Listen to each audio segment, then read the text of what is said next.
Hi there, Rebus Forever here. Welcome to another 30 view video from me on my unsustainable YouTube-based manifestation of me not knowing when to quit. Talking about sustainability, welcome to Mindustry, or Mindustry, not quite sure. I mean, Mindustry sort of makes more sense, but Mindustry's funnier. Nanu. A game of mining raids and turret defensing, all about strip mining each map as quickly and voraciously as possible, or necessary, and then knowing when to quit, which again, much like the YouTube, I don't seem to be very good at. Perfect for those among you who found Factorio just a little bit too complicated, but turret defense games just a little bit too shallow. Welcome to a turret defense game with base building and manufacturing to manage, with multiplayer unlocks and conveyor belts all over the place. So far, I have effortlessly spent 10 hours with the game, but if you like your visuals retro, your failing defenses scapegoatable on your teammates, and the price of entry being only so much copper, then this is the round-based environmental cataclysm instigator for you. Or if not you, most certainly me. Mindustry has a pretty laid-back and inconsequential way of introducing you to its increasing levels of difficulty, or complication.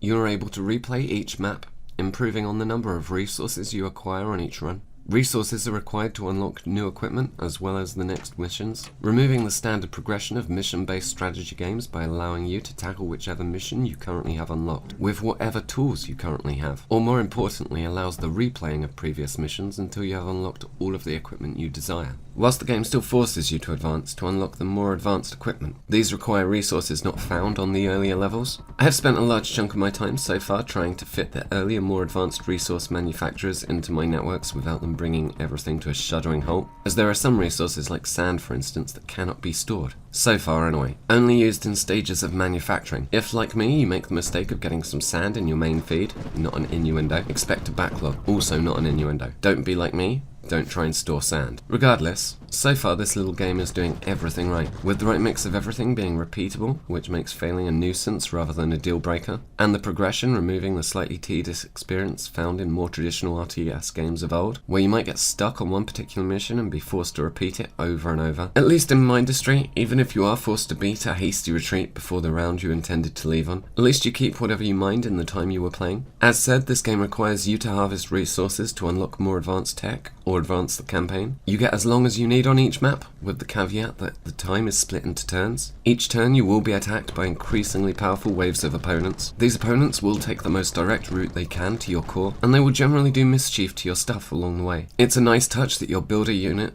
doubles up as a means of switching from a turret defense game to a twin-stick shooter, either for the sheer fun of it or else because of dire need. It's just a fun little cherry on top of this slightly copper and lead flavoured foundation of this fun little game pudding. Though if you are ever consuming a lead or copper flavoured pudding, the rule of thumb is to send it back, unless of course the pudding is merely a metaphor. I have played a little bit of Factorio. Mindustry has been for me a more accessible alternative. Even the names are both word plays with a strong emphasis on manufacturing.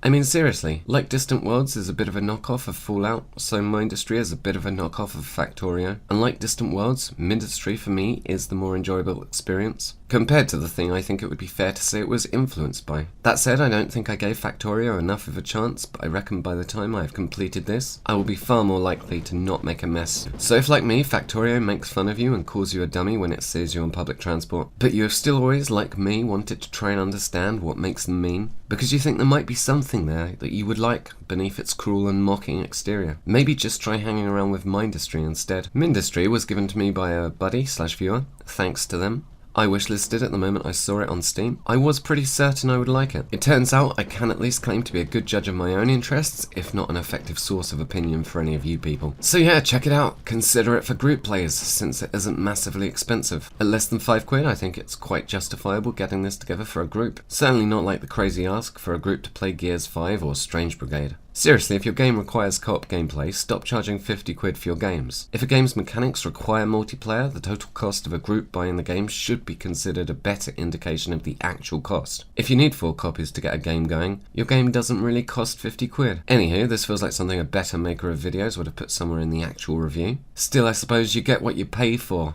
Toodle pip.